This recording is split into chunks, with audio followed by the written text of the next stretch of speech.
Does authorship matter for trademarks?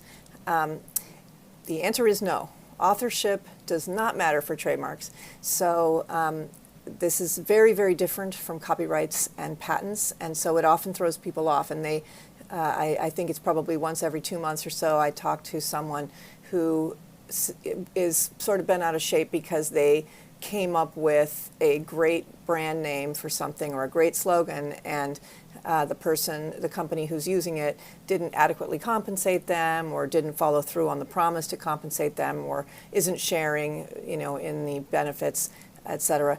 And it's always, it's never fun to have to tell them that making up the name, making up a trademark that someone else is using, doesn't give you any right to anything for making that up.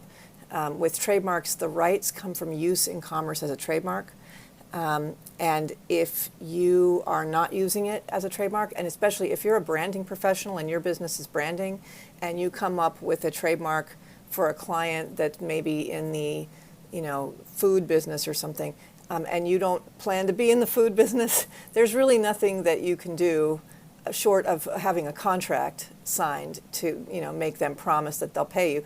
There's really nothing you can do to hold that trademark, that brand hostage. Now, if you have created artwork or marketing collateral that involves words or video or music, all of those things are protected by copyright. And copyright, in the absence of an agreement otherwise, copyright belongs to the person who created the work. So copyright is completely 180 degrees different from trademarks in that way.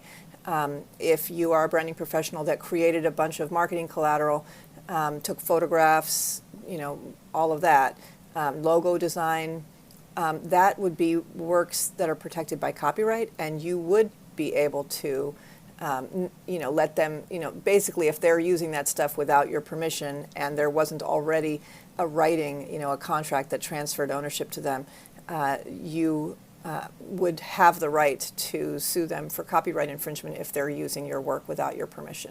And that would be considered your work, even though you did it in contract. I mean, though you did it under contract, even though you did it because they hired you to do it. Again, it matters what the contract actually says. I always recommend that branding professionals put in the language that says that the copyright does not transfer to the client until the client has paid in full, and that helps avoid that problem.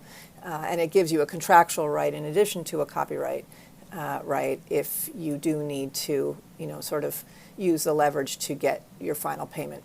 But with trademarks, it's really important to understand that the actual words, the actual trademark rights in the words or slogan that you created, it doesn't matter if you made it up. They can say, yeah, you made it up, it was great, thank you, and then use it, and there's really nothing you can do because you don't really have any claim. The trademark law does not care. And that also means you can pick up a brand that an old company is not using anymore.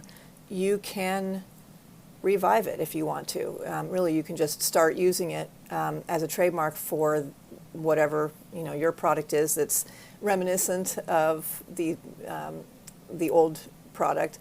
I have actually helped people do this, and you can actually register the trademark even though you're not connected in any way with the brand owner that made that trademark famous. So, for instance, there's actually a guy, I think he owns Hydrox. Hydrox went away.